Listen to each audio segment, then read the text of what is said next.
Hello everybody, welcome to Voices of Friedrichs Ataxia. Our goal is to raise awareness and funds to cure Friedreich's ataxia, FA. Today we will talk about Approaching Everyday Problems as Opportunities for Growth by Kendall Harvey.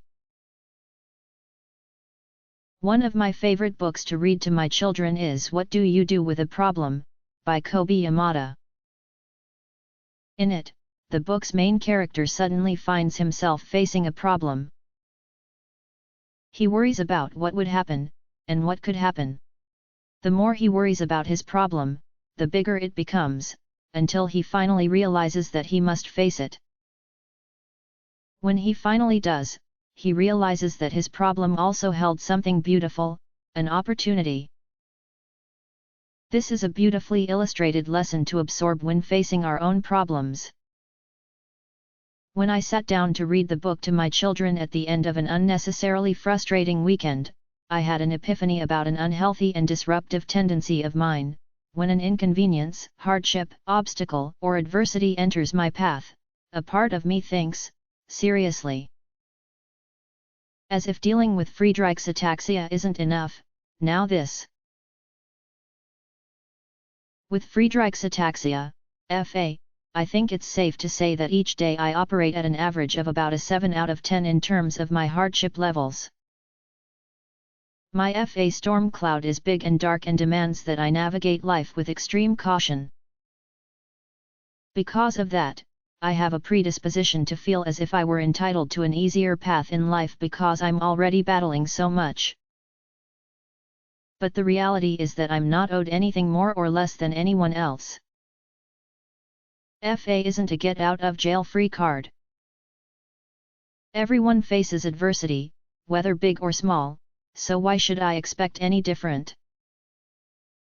When problems that aren't related to FA enter my path, I need to respond from a reasonable base level, not an elevated one of I'm entitled because of FA. I need to pause, take a deep breath, and think about what the problem I'm facing truly is. I can separate the problem from FA and compare it. When I take a true measure of problems on that scale, they seem either less scary or less insurmountable. In doing this, I can tackle a problem as best I can while working within my limitations from FA. Hopefully, this will make me feel less bitter, defeated, and incapable. Instead, I hopefully can view my problems as opportunities, because I am entitled to opportunities for growth. As German philosopher Friedrich Nietzsche remarked, that which does not kill us makes us stronger. In my 34 years of life, I've overcome so much more than I ever thought I would be able to because of FA. I've realized that I'm stronger than I used to give myself credit for. The relentless problems I face because of FA hold something grand, relentless opportunities. Every minute of every day, I have the opportunity to choose to rise above my FA-related challenges. This can give me strength, confidence, and grit to face the other challenges in my life, if I choose to let it. I do frequently grow battle-weary from FA, and that's okay, as long as I use those moments as opportunities to learn my limitations and abilities. I'm reminded of a Bible quote from John 16:33, NIV: I have told you these things, so that in me you may have peace. In this world, you will have trouble. But take heart. I have overcome the world. Kendall Harvey is also an FA patient, and this information was taken from Team Kendall with their permission. The link is provided in description.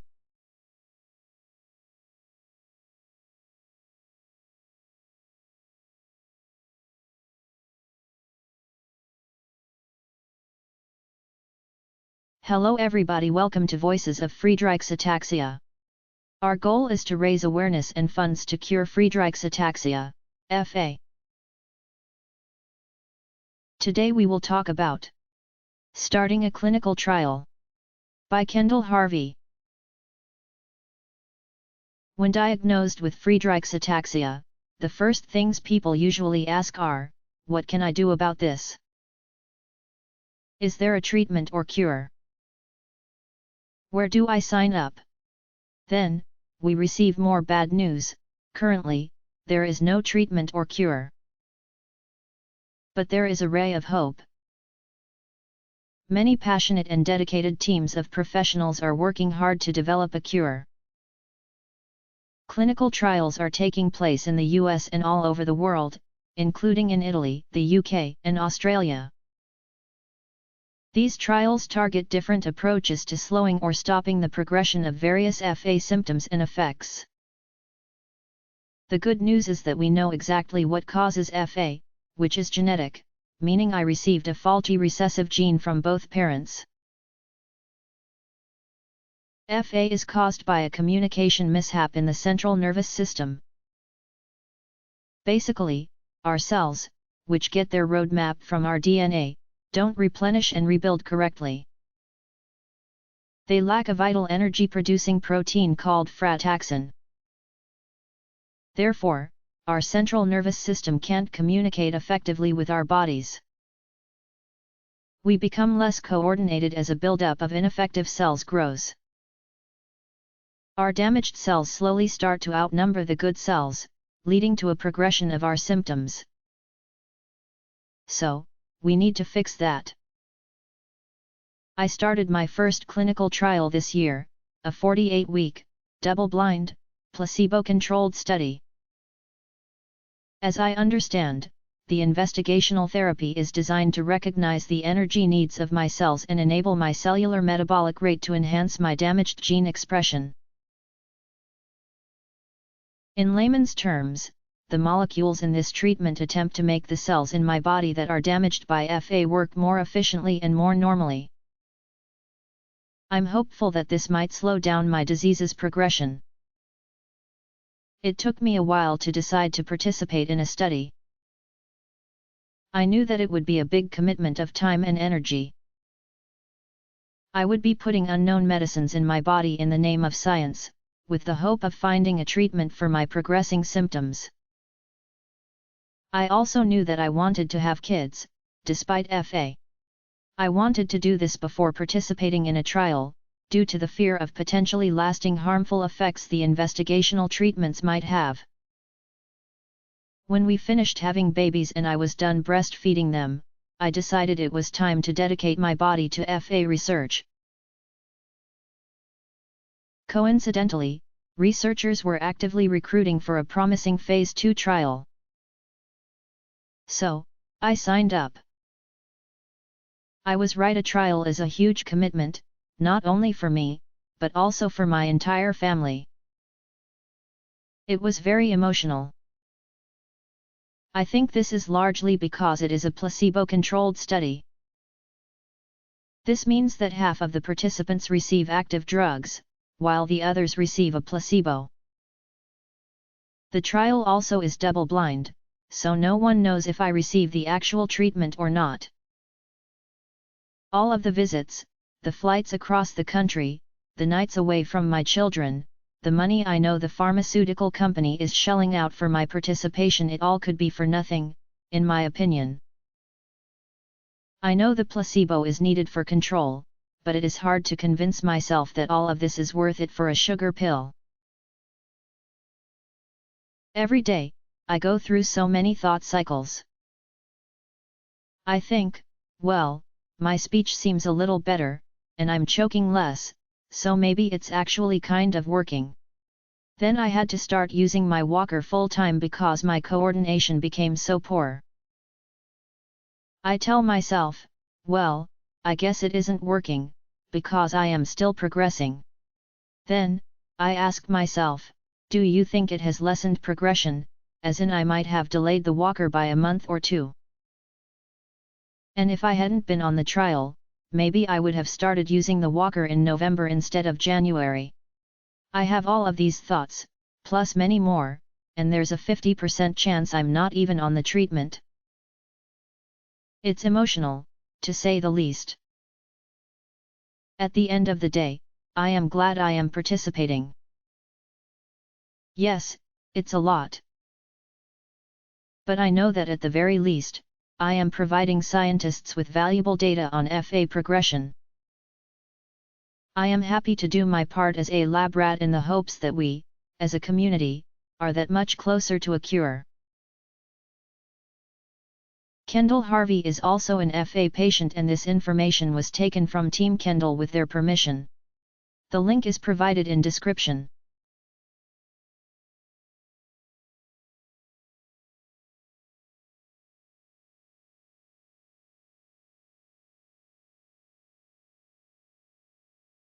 Hello everybody, welcome to Voices of Friedrichs Ataxia.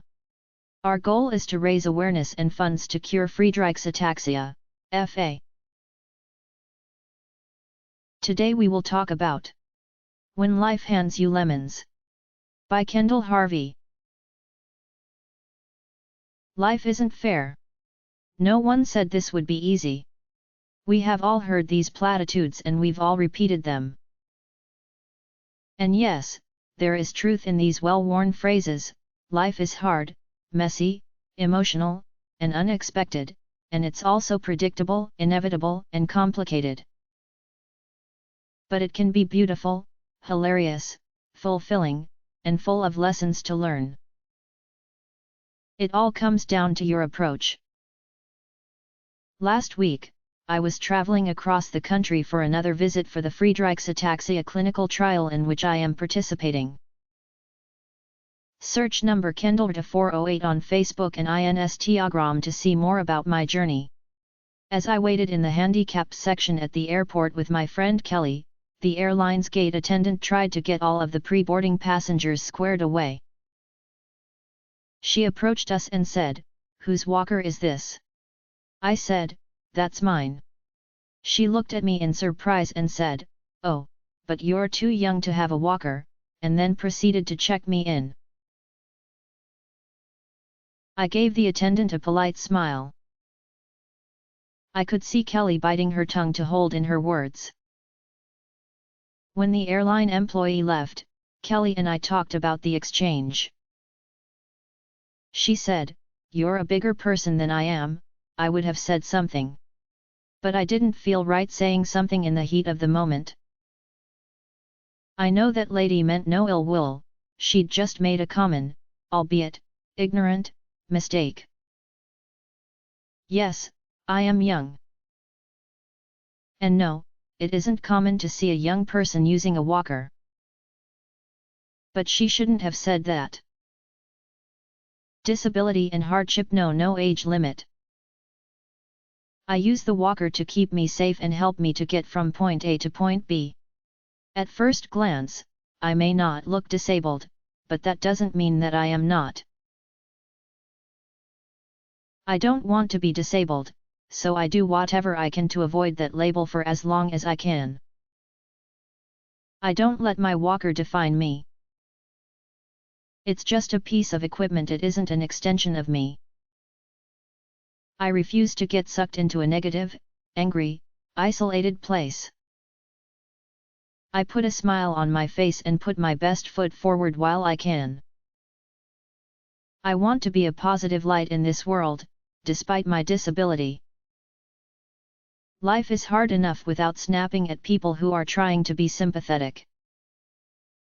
Now, if the airline employee had caught me in a bad mood or been the fourth or fifth person to say something like that, I might not have let it slide. In hindsight, I should have thought of a gentle way to let her know that her comment was inappropriate. I should have told her that I know that I am too young. Because I think it all the time, this is unfair, I'm only 31, I shouldn't be using a walker. I should be carefree and capable like the other 31-year-olds I know. But I'm not carefree. I do use a walker, but I choose to carry on, to get up, get dressed, and live my life, despite my disability. Yes, there are days when I succumb to the sadness, when all I want to do is lie in bed with a spoon and a jar of Nutella, binging on Netflix to escape my life's hardships for a while. Life isn't fair. And life is hard. Well, yeah, it is hard. Did you ever hear it would be easy? Life has handed the FA community some pretty sour lemons. We have a choice. We can be bitter about it, we certainly have a right to be, or we can try to make lemonade. I am trying to make the world a more positive, accepting, brighter place. I want to make the people I encounter a little bit sweeter. So, I chose not to snap back in bitterness that day. I hope she won't make comments like that again, but if she does, I wish that she be met with grace and wisdom. Because we all need more of that. Kendall Harvey is also an FA patient, and this information was taken from Team Kendall with their permission. The link is provided in description.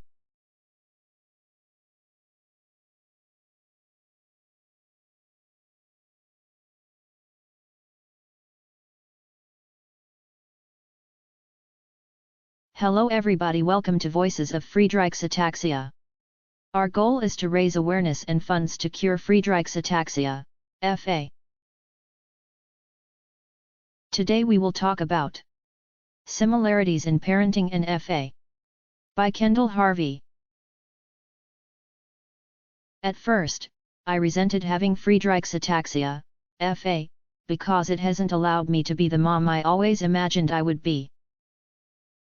Now that I have a couple of years of parenting experience under my belt, I see some similarities between life with kids and life with a progressive disease.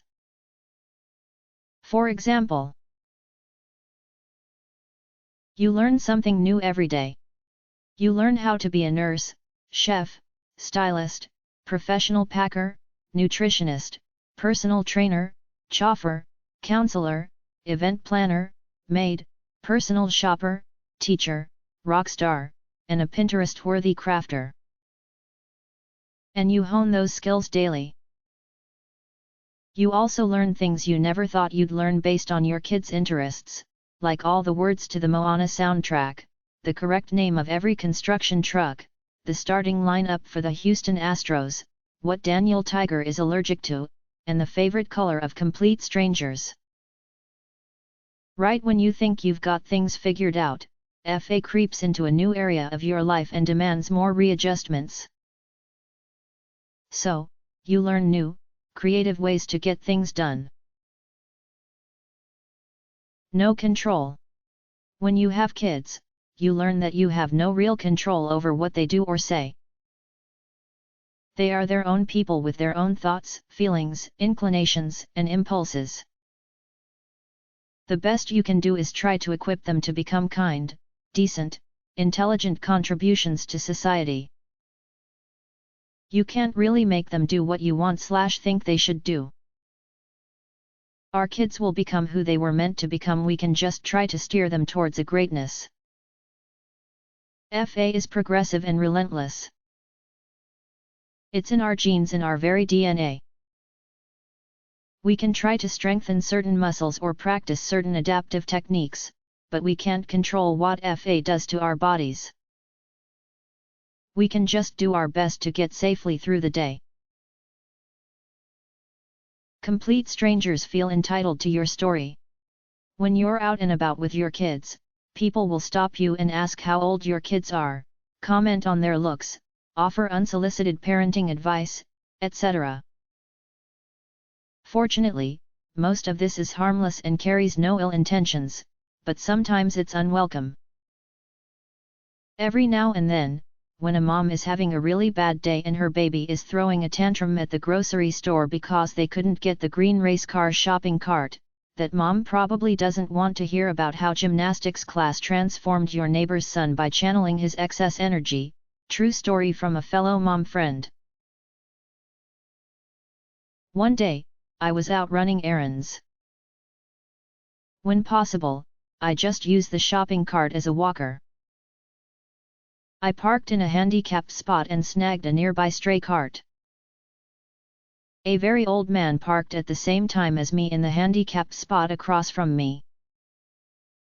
He said, "Why did you park there? Are you even handicapped?"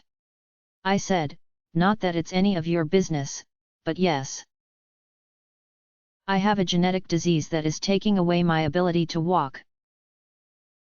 I park in handicapped spots to limit the distance I have to walk, and I need the wider spaces to get safely in and out of the car. I will likely be in a wheelchair in 5 or so years. At that point, will I be handicapped enough for you to qualify for this spot? Then I started walking away. He said, "Hey, now that you mention it, I see it. You walk funny, almost like you're drunk. It's not what you pictured. When you were a kid, first making observations about the world, you thought you would grow up and be a happy, healthy, normal person just like everyone else. Then FA happened. With constant adjustments, you do your best to lead a normal life, but isn't not quite what you had in mind. Every parent will tell you they love their kids more than they thought possible. And most, honest ones, will also tell you that their kids make them crazier than they thought possible.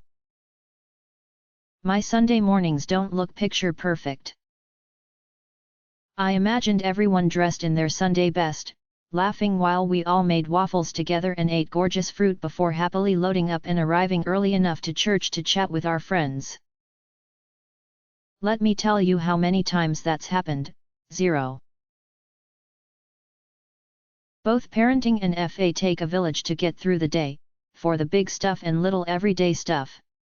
Both make you wish time would slow down. Both test you and challenge what you're made of. Both pass through stages, and every stage brings pros and cons. Parenting and FA are both expensive, exhausting, isolating, and emotional. But both also introduce you to new communities of friends, reveal strengths, change your perspective. You realize what's important and pursue greatness with passion despite circumstances. I know it seems odd, comparing the joys of parenthood to this disease, but they are two of the biggest things in my life and occupy a lot of my thoughts. I've learned not to let either aspect of my life define me. I find humor and sanity in these comparisons. I hope you did, too. Kendall Harvey is also an FA patient, and this information was taken from Team Kendall with their permission. The link is provided in description.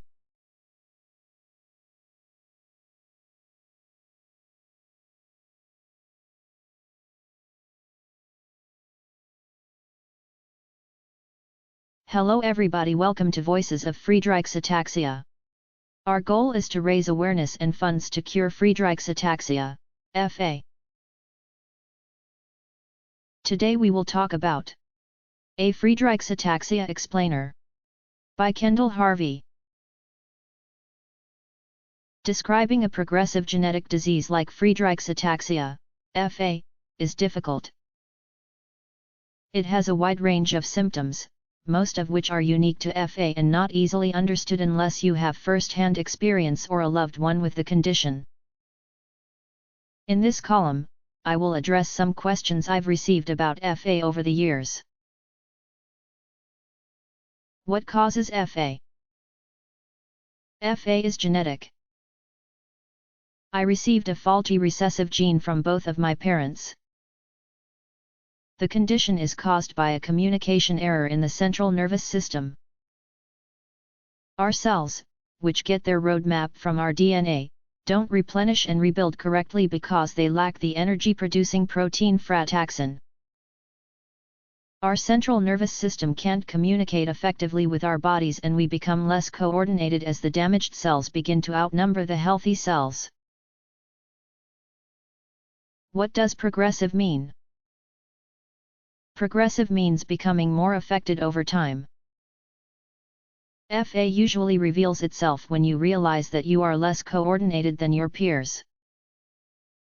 Although a few patients have started their journey with a diagnosis of scoliosis or cardiomyopathy, doctors usually get to a FA diagnosis by seeking an explanation for a presentation of symptoms. Unfortunately, once you start displaying signs, they are likely to worsen with time and new symptoms will probably emerge. Progression differs from patient to patient. What determines your FA progression? Some contributing factors can help to predict or explain your FA progression.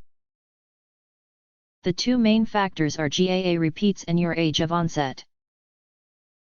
The GAA repeat is a section of DNA. Healthy people who don't have FA have around 30 or 40 repeats on each DNA strand. FA patients have anywhere from 66 to over 1,000. This gene mutation inhibits the production of frataxin. Generally, the more repeats you have, the more affected you are with the disease. Age of onset can also predict progression of FA. Most FA patients start to show symptoms between the ages of 5 and 18. Adult, or late-onset FA, is less common and occurs in less than 25% of diagnoses. Typically, the earlier the onset, the faster the progression, and the more severe the symptoms. What parts of your body are affected by FA? FA affects motor skills, which are the actions and movements of the muscles. Gross motor skills involve the arms, legs, and other large body parts, and fine motor skills involve the wrists, hands, fingers, feet, and toes. Problems with walking, running, and activities such as catching and throwing are usually the first signs of FA. Other tasks like handwriting, brushing hair and teeth, cutting food, and swallowing are often affected. What other symptoms do FA patients have? Almost all of those with FA experience chronic fatigue. Other symptoms include slow and slurred speech, scoliosis, cardiomyopathy, diabetes, hearing loss, body aches and cramps, and vision impairment. The good news is that our cognitive abilities are not affected. Why do FA patients use walking aids? Many FA patients use walking aids such as rollators, canes, walking frames, and even service dogs. We use these aids to conserve our energy and to provide stability to prevent falls. When do FA patients need to use scooters or wheelchairs? It depends on your specific progression of symptoms. FA patients typically begin to use a wheelchair when daily functions become too difficult and unsafe, even with a walking aid. This decision is usually made with the advice of your doctor. Is there a treatment for FA? Unfortunately, there are no treatments available that are designed specifically for FA. Individual FA symptoms can be managed with treatments such as spinal correction devices and surgery, insulin, and cardio treatments. Clinical trials taking place worldwide to find a treatment or cure for FA are showing promising results. To find out more, visit the FARA website. Kendall Harvey is also an FA patient, and this information was taken from Team Kendall with their permission. The link is provided in description.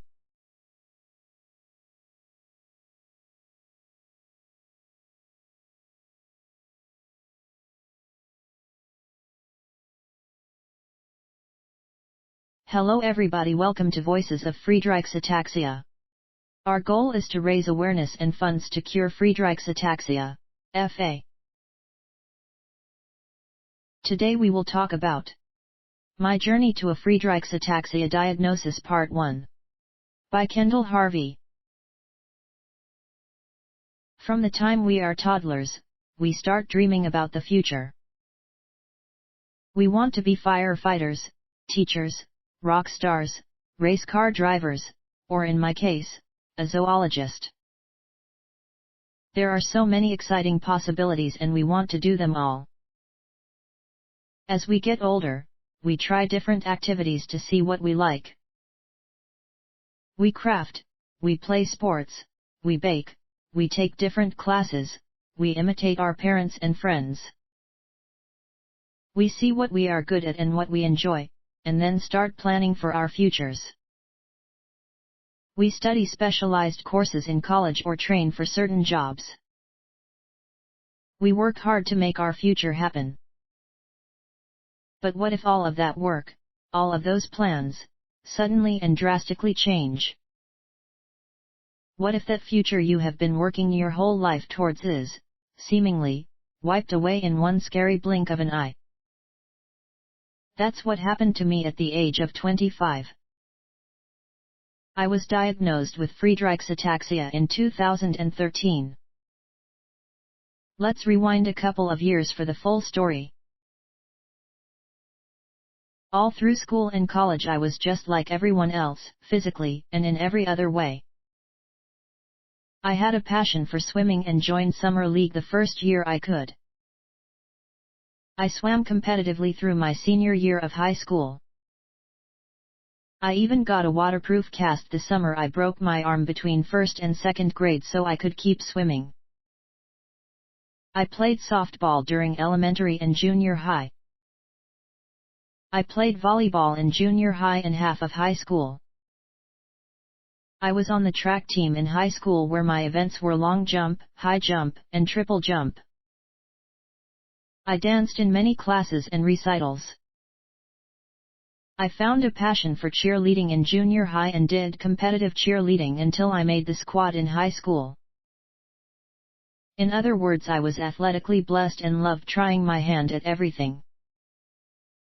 I'm allowed to brag, these were my glory days.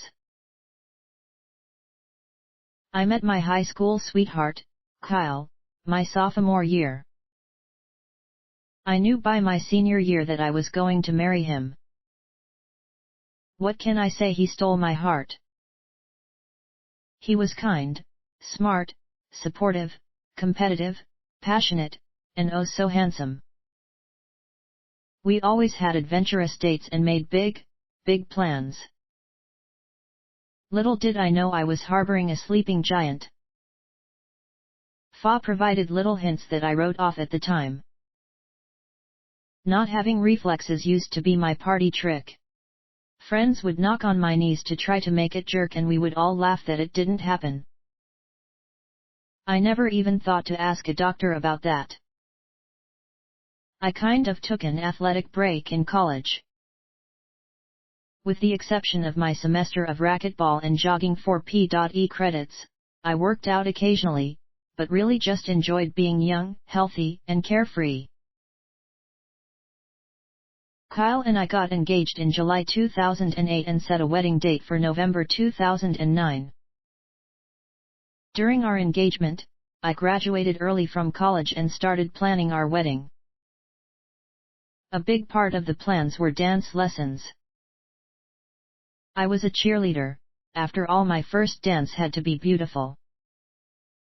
I picked out my gorgeous, perfect wedding heels in our song, Cross My Heart by George Strait. As I mentioned, Kyle and I have always been competitive.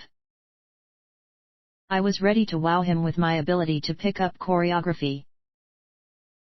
When we started dancing, I wasn't doing great. I was getting tripped up. I was stepping on Kyle or he would step on me because I didn't move my foot to the right place. I thought, I'm just out of practice. We had only danced at clubs, parties, and dance halls. We've never done choreography. We'll get there. We kept practicing but I wasn't getting better. I blamed the heels. I blamed Kyle's partnering. I blamed being out of shape. I never dreamed that this was the beginning of a very serious medical journey. After we got married, we were blissfully young and carefree. We went on big walks, we played beer league softball and sand volleyball. We pushed each other at the gym. I spent many an hour on the stair climber at Gold's Gym. We were young and in love with nothing holding us back. Then I noticed I was falling more in sand volleyball. I wasn't comfortable sprinting for balls in the outfield because running was strangely hard. I chalked it up to my age or lack of training. One evening at softball, I fell getting into my stance at the batter box. I just knew that wasn't normal. Something was going on. I decided to start pursuing medical answers for my poor balance at the age of 23. Kendall Harvey is also an FA patient, and this information was taken from Team Kendall with their permission. The link is provided in description.